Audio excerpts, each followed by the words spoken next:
South ఇండియాలోని అతి తక్కువ ధరలకి రత్నాలనందించే ఏకైక సంస్థ 6JVR.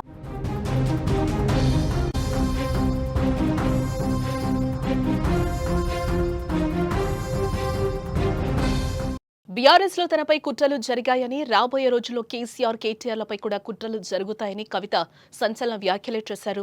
జాగృతి కార్యాలయంలో మీడియా సమావేశంలో ఆమె మాట్లాడుతూ హరీష్ రావు, సంతోష్ రావులపై తీవ్ర ఆరోపణలు చేశారు.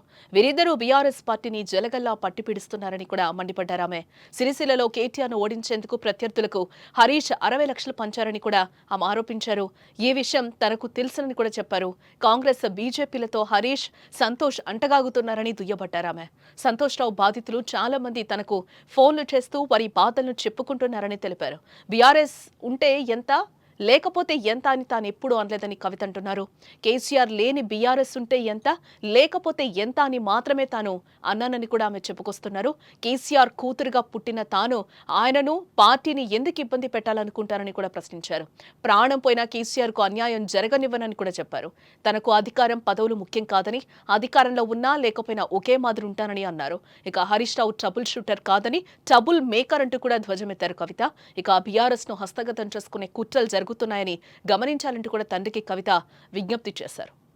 హరీష్ రావు గారికి నేను సూటి ప్రశ్న ఇస్తున్నా. ఈ రాష్ట్ర ముఖ్యమంత్రి రేవంత్ రెడ్డి గారు కూడా నేను సూటి ప్రశ్న ఇస్తున్నా. నా మీద కుట్రలు ఎప్పటి నుండి ప్రారంభమైనాయి? ఎప్పుడైతే హరీష్ రావు గారు, రేవంత్ రెడ్డి గారు ఒకే ఫ్లైట్లో హైదరాబాద్ నుండి ఢిల్లీకో, ఢిల్లీ నుండి హైదరాబాద్లో ఒకే ఫ్లైట్లో వాళ్ళిద్దరు ప్రయాణం చేసి వచ్చినప్పుడు హరీష్ రావు గారు రేవంత్ రెడ్డి గారు కాలు పట్టుకొని సరెండర్ అయినాక ఈ కుట్రలు స్టార్ట్ అయినాయి. నా మీద ఈ స్టోరీలు స్టార్ట్ అయినాయి. మా కుటుంబాన్ని విడగొట్టాలనేటటువంటి కుట్ర స్టార్ట్ అయింది. నేను ఛాలెంజ్ చేస్తా ఉన్నా, రేవంత్ రెడ్డి గారు మీరు చెప్పండి, ఆ ప్రయాణం జరిగిందా జరగలేదా? హరీష్ రావు గారు మీరు చెప్పండి, ఒకే ఫ్లైట్లో మీరు రేవంత్ రెడ్డి గారితో కలిసి వచ్చిండ్రా రాలేదా? ఆ తర్వాత నుండే నా మీద ఈ కుట్రలు జరుగుతున్నాయా లేదా? సరెండర్ అయింది మీరు. ప్రతి ఒక్క విషయంలో దాదాపు ఒక 7-8 ఇష్యూస్ ఉన్నాయి, ఇన్సిడెంట్స్ ఉన్నాయండి. అఫీషియల్ పిఆర్ఓ ట్వీట్ చేస్తాడు, Congress party official PRO tweet చేస్తాడు, ముఖ్యమంత్రి గారు పిఆర్ఓ, ఈ పాల వ్యాపారంలో అవినీతి జరిగిందని. తెల్లారి 2-3 పేపర్లలో వస్తుంది, 3వ రోజుకి మాయమైపోతుంది. అదే కేటీఆర్ గారినేమో 3 సార్లు విచారణ పేరుతో పిలిచి వేధిస్తారు. అంటే కేసీఆర్ కుటుంబం నికార్స్గా బరిగీసుకొని కాంగ్రెస్ పార్టీతో రేవంత్ రెడ్డితో కొట్లాడుతున్నాం కాబట్టి మా మీదనేమో కుట్రలు జరుగుతాయి, మా మీదనేమో కేసులు పెడతారు. మీ మాత్రం 1 or 2 days హెడ్లైన్స్ వస్తే తర్వాత న్యూస్ గాయబవుతుంది. ఎన్ని జరగలే చెప్పండి హరీష్ రావు గారి విషయంలో? నేను రామన్నను ఒకటే రిక్వెస్ట్ చేస్తున్నా, అన్న ఇవాళ మీతో బాగున్నట్టు వాళ్ళు నటించవచ్చు, హరీష్ అన్న కావచ్చు, సంతన్న కావచ్చు, కానీ వాళ్ళు మన మంచి కోరుకునే వాళ్ళు కాదు, వాళ్ళు తెలంగాణ ప్రజల మంచి కోరుకునే వాళ్ళు కాదు, వాళ్ళు కేసీఆర్ గారి మంచి కోరుకునే వాళ్ళు కాదు.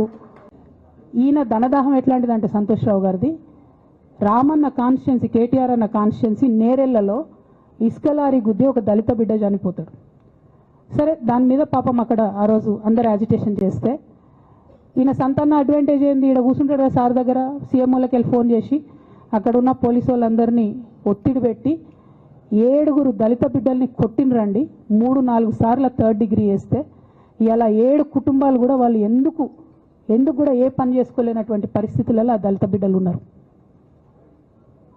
అది మొత్తం రాజకీయంగా బ్లేమ్ అంతా రామన్న మీదకి వచ్చింది.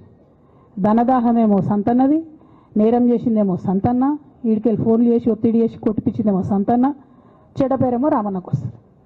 ఈ ఎగ్జాంపుల్ చెప్పడం కోసమే నేను వీని గురించి చెప్తున్నా, వేరే ఏం లేదు.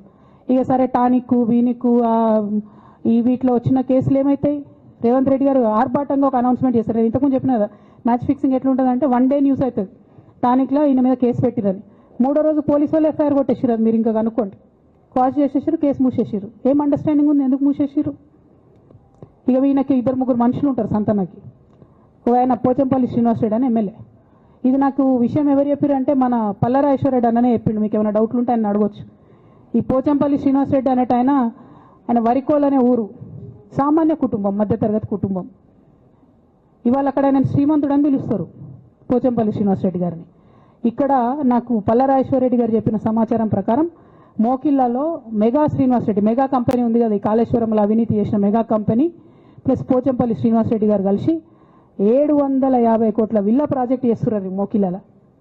ఏడికెళ్ళి వచ్చినాయి అవి? అవినీతి డబ్బులు కాదా? ఎట్లా వస్తాయి? ఎవరైనా who is this Pochampally Srinivas Reddy? Santosh Rao classmate. అది తప్ప ఆయనకున్న అర్హత ఏం లేదు. ఆయనకి ఎమ్మెల్సీ వస్తుంది, కాంట్రాక్ట్లు వస్తాయి, ఇంకేందో వస్తాయి.